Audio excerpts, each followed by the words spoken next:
Hey guys, it's Jessica and it is time for my May favorites and my flops. I'm going to do all of my flops at the end. I know I usually just kind of intersperse them throughout, but a lot of you guys are like, I don't remember what you loved and what you didn't. I'm like, that's a valid point. So I'm going to put all the flops at the end. So if you don't care about what I liked and you only want to see what I didn't like, fast forward.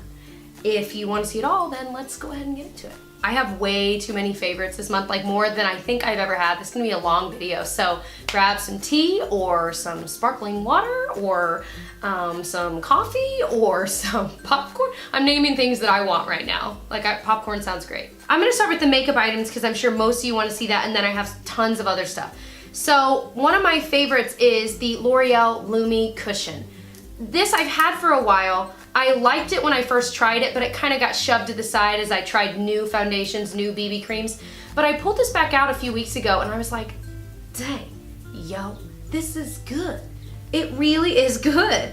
The only thing that grosses me out is the sponge, and you really do have to use a sponge, but you guys have told me different ways to clean this, so I'm definitely I need to clean it, obviously. But it's just got that little sponge in there with the stuff in it. You can take it out and flip it if it starts to run out. I've heard that works really well. Mine hasn't run out yet, but what I love about it is I actually don't use it only alone. I usually will use like a BB cream, and then if I see like, oh, there's a lot of like hyperpigmentation showing through, that's when I'll grab this and just press it on really quick before I start putting blush and stuff on. And it's got great coverage for such a thin formula. And I think that's what I appreciate about this the most, is just that it's really thin, it's got pretty darn good coverage for how thin it is, and it is really easy to apply with the little sponge. So it's just so quick, you don't need a separate brush or, you know, sponge, it's all in one. This would probably be a great thing to travel with as well. Next thing is, oh my gosh, this lip product is amazing. This is the Burt's Bees lipstick in 501 Blush Basin. I recently hauled this. This is just the most moisturizing, beautiful color in a lipstick. It's just so simple. I have worn it like every day since I bought it. It's been in my purse, and then I have to pull it out because I want to put it on even when I'm at home. It's just so moisturizing and comfortable and beautiful. And I just can't, I even think the packaging is cute. I see it and I think, oh, like my heart kind of like skips a beat for a second. I love it. Next favorite is another lip product. This is the Hanalei Lip Treatment, and this came in a recent subscription box. It might have been Ipsy, I'm not sure. This stuff is amazing. I looked it up online and it's like $15, and you can like only buy it on one website, like on their website. And I'm like, dang it. But I think I'm gonna bite the bullet and buy it because this stuff, it smells amazing. It's a really thick lip treatment that's like petroleum jelly. I don't wanna even waste it. It's just a really thick one. It smells amazing and it just moisturizes my lips like crazy. I love putting this stuff on. I love it. So this is one of those things that I'm like, it's such a random thing that you can't really buy anywhere, but I'm obsessed with it. And I was like, do I want to bring it up because it's so hard to get? But I'm like, no, you guys need to know. So if you got this in your Ipsy bag or whichever it was, definitely try it if you haven't. It's amazing. So this next favorite is a brush, and I don't often have makeup brush favorites, but this one stood out that much that I'm like, I need to tell someone about it. This is from Carity, and I did a sponsored video with them gosh, a couple months ago of like MAC dupes, and if you haven't seen it, I'll link it below because they really do have a lot of MAC dupes. It's kind of insane. But this brush, and I didn't really talk about the brush as much in that video. This is their E22, and I don't know what it's marketed as, but I use it for eyeliner. It is amazing. I have the MAC eyeliner brush and it's good, but I almost think this is better because it just, my liner glided on so smoothly. I could do the wing really quick with it. It's thin enough and precise enough to, I mean, you can just be so precise with it. And I feel like so many liner brushes are so thick or are so many layers that it ends up messing up. All right, next thing is this IT Cosmetics Your Skin But Better CC Plus Full Coverage Cream. This is in light. I have had this before and I liked it, but it was never in the right shade. I've had it in fair and it was too light. I had it in medium, it was way too dark. Light is perfect. This is something that has SPF of 50, which is amazing. Not for flash photos, but for everyday life. And I finally found the shade Light works the best for me, and it really does have a ridiculous amount of coverage. This is called a CC cream. Honestly, it really is like a foundation. It's certainly not a BB cream. It's got some skin benefits, but as I've looked it up, if I remember right, it really wasn't touted online as that great for your skin. I don't think it's necessarily bad, but it's not like amazing for your skin. But it really does have such amazing coverage and such like, it makes your skin look like it's just alive and beautiful that I'm like, dang, this is actually just like a trial size they recently sent in the mail, but I want to get like a full-size one. Next makeup favorite. This is the Soap & Glory Wonder Bronze. This was something they sent with a bunch of stuff, and this one was like the only thing I opened right away because I was like, what? It is so ridiculous, isn't it? I've been wearing this as a blush. Yes, it's a bronzer, but when you truly swirl it all together, it's almost like a peach toned blush. And so I've used it kind of in this whole region. I didn't use it today. I've used it just in this entire region for like 2 weeks straight. It is so gorgeous and glowy, and it makes your skin look so dewy, and it stays on for such a long time, and the packaging is cute too, so it's all a win. Some more favorites. This is the CeraVe Hydrating Cleanser. This is my like drugstore holy grail cleanser for my face. I had a lot of dry skin right here recently, and I'm like, maybe it was allergies like blowing my nose and my eyes itching. It's finally cleared up once I switched to this. I think the cleanser I was using at the time, which was like, I think it was alginist or something, but it did not mesh well with my skin. I ended up giving it away. But this one is just so hydrating. It feels crazy when you use it because I can't describe the feel. If you've ever used it, you probably know what I mean.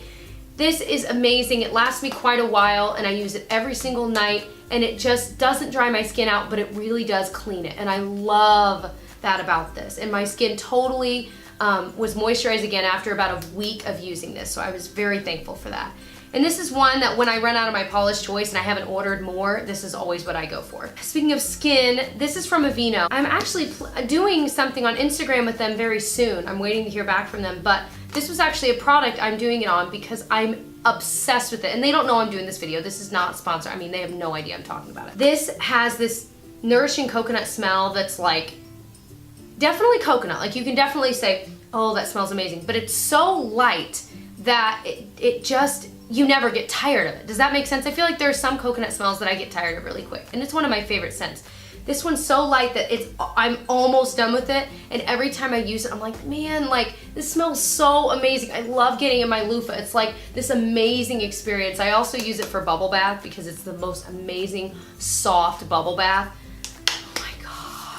You have to go try it. It's almost gone, and I'm like, this is like the first body wash in years that I will be repurchasing. I think there used to be a Dove one I loved, and that one I repurchased a couple times, but it's been years, and I'm planning on repurchasing this. And usually body wash I get so tired of, or I feel like it's not good for my skin, so I switch to something else. When it's done, no. This one I'm buying again. Can't even wait to buy it again. It's so good. Speaking of smells, this one's like special. This is the Garnier Whole Blends Repairing Shampoo and Conditioner. It's their Honey Treasures with royal jelly, honey, and propolis extracts. This, oh my gosh, smells like honey and wonderment. This is a smell that reminds me of when we were in Paris because there was a honey type, there was like a honey soap that was in the bathroom of the place we were renting, and it smelled exactly like this. And so every time I smell something like this, I'm like, oh my gosh, I'm like instantly transported back to being in Paris that summer. And so this, when I smelled it, I was like, oh my gosh, bought it. It smells amazing. My hair smells amazing after using it. The only thing I would say is if you have really oily hair, you might want to stay away. This is really moisturizing. I think it kind of weighs my hair down a little bit. Or at least, I wouldn't say it necessarily weighs it down, but I feel like it really is super moisturizing, so you don't want to necessarily get the conditioner all near your scalp if you are prone to oily hair. Now let's talk about the duds. So this Sonia Kashuk one, there were a couple in my Sonia Kashuk haul, or like my Target haul, that I just did the other day that were kind of duds. And I'm only gonna mention one in this because this was like the biggest of the duds. If you're curious about the other ones, I'll link the Target haul below.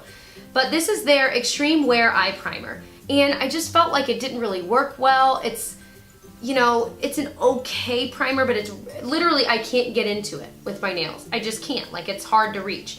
If you have really short nails, that's not a problem. And most of the time my nails aren't this long. But even still, I'm like, it's such a thin opening. I'm like, why wouldn't they just make it the length of the pot? Like it doesn't really make any sense to me. But I just didn't feel like it performed well either. It didn't really cancel out anything. So I was like, well, gosh, this could just be in a squeezy tube. I don't know. I just was not impressed with it at all. Next thing I had high hopes for, this is like new to me. This is the the Brow Gal by Tanya Crooks Clear Water Resistant Eyebrow Gel. And I got this in a recent either BoxyCharm or Ipsy, and you guys said in the comments, you said beware, because it's really a weird formula. And I was like, okay. So I used it, and you guys were so right. Like, you brush it through and it's clear. It's meant to hold your brow hairs in place. There was literally crusty white stuff above my brows every time I used it. No matter if I cleaned it off, no matter if I avoided, it was just crusty and like you could see it. It looked like dry skin. It was so gross. It was so gross. And I felt like it did hold my brows in place, but with that added stuff, I'm like, no, there's better out there. So, and this one was still like $18. So it's like the same, or maybe even more. It's like the same price as the Anastasia one. So that one I'm tossing out. The last dud, these are from my Dollar Tree haul last week. These are the LA Colors 6 color eyeshadows. This one's in Almost Nude, and this one's in Hot, like hot. They just, and you even saw in that video when I swatched them, some of the shadows are beautiful. Like there's this gold one in here, it's gorgeous. But then there are some that are just like, and they didn't really blend. I mean, some of them show up great, some of them really don't. So I felt like because they're so hit or miss, I wouldn't recommend them. Now, does that mean every piece of LA Color eyeshadow is bad? No, because honestly, I've had some LA Color shadows, like single ones, that were amazing. So some of them really are good, but I feel like these are just so hit or miss that I couldn't recommend one palette over the other. So those were all of my favorites and flops for this month. I will link my last month, which was April, my favorites and flops from that month down below as well, if you are curious and you want to see what else I've been loving and maybe not loving so much. Other than that, I hope that you'll subscribe to catch more, and I'll see you guys in my next video. Bye!